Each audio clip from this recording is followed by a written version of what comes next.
திருச்சி சிறுகனூர் அருகே இளம்பெண்ணை எரித்துக் கொன்ற குற்றவாளிகளை கைது செய்ய கோரி அவரது உடலை வாங்க மறுத்த உறவினர்கள் மற்றும் மகளிர் அமைப்பினர் மறியல் போராட்டத்தில் ஈடுபட்டுள்ளனர்.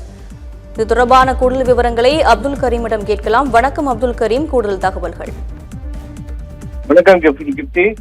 திருச்சி மாவட்டம் சிறுகனூர் சனமங்கலம் அருகே எரிந்த நிலையில் கல்லூரி மாணவி சடலம் கண்டெடுக்கப்பட்டது. மாணவி எரித்து கொலையா என போலீசார் விசாரணை நடத்தி வருகின்றனர். இது தொடர்பாக இன்று அவரது உறவினர்கள் திருச்சி அரசு தலைமை மருத்துவமனை முன்பு சாலை மறியலில் ஈடுபட்டனர். திருச்சி சீனிவாச நகர் பகுதியை சேர்ந்தவர் மீரா ஜாஸ்மின். இவர் MSc 2ஆம் ஆண்டு திருச்சியில் உள்ள கல்லூரியில் பயின்று வருகிறார். நேற்றைய முன்தினம் வீட்டிலிருந்து நேர்காணல் செல்வதாக கூறிவிட்டு வெளியே சென்றவர் மீண்டும் வீடு திரும்பவில்லை. இது குறித்து அவரது பெற்றோர்கள் திருச்சி அரசு மருத்துவமனை காவல் நிலையத்தில் மாணவியை காணவில்லை என புகார் அளித்தனர். இது குறித்து போலீசார் அவரது மொபைல் எண்ணை டிராக் செய்த போது அந்த எண் திருச்சியில் உள்ள சனமங்கலம் காட்டு பகுதியில் இறுதியாக அணைத்து வைக்கப்பட்டது தெரியவந்தது. இது குறித்து போலீசார் விசாரணை நடத்தி வந்த நிலையில் நேற்று காலை சமயபுரம் அருகே உள்ள சனமங்கலம் பகுதியில் இந்த இளம்பெண் எரித்து கொலை செய்யப்பட்டதாக தகவல் கிடைத்தது.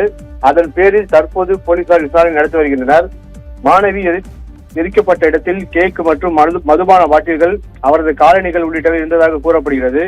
இது குறித்து திருச்சி அரசு மருத்துவமனை போலீசார் விசாரணை நடத்தி வருகின்றனர். சனமங்கலம் காட்டுப்பகுதி என்பதால் அந்த பகுதிக்கு மாணவி எப்படி சென்றார், எதற்காக சென்றார், அவர் யாரேனும் கடத்தி சென்றார்களா என்பது குறித்து போலீசார் விசாரணை நடத்தி வருகின்றனர். மாணவி எரித்து கொலைப்பட்ட சம்பவம் பெரும் பரபரப்பை ஏற்படுத்தியுள்ளது. அந்த இளம்பெண் உடல் திருச்சி அரசு தலைமை மருத்துவமனையில் பிரேத பரிசோதனை செய்யப்பட்டு வருகிறது.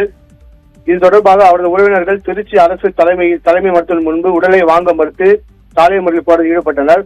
கொலைக்கு காரணமான குற்றவாளிகளை கைது செய்திட வேண்டும், வன்கொடுமை வழக்கு பதிவு செய்ய வேண்டும் என சாலை மறியல் போராட்டத்தில் ஈடுபட்டனர். காவல்துறை அதிகாரிகள் பேச்சுவார்த்தையில் ஈடுபட்டு இன்னும் சில மணி நேரத்தில் குற்றவாளிகள் கைது செய்யப்பட்டு உரிய தகவல் கொடுப்பதாக வாக்குறுதி கொடுத்ததன் பேரில் சாலை மறியல் போராட்டம் தற்காலிகமாக ஒத்திவைக்கப்பட்டது. கிப்தி, விவரங்களுக்கு நன்றி அப்துல் கரீம்.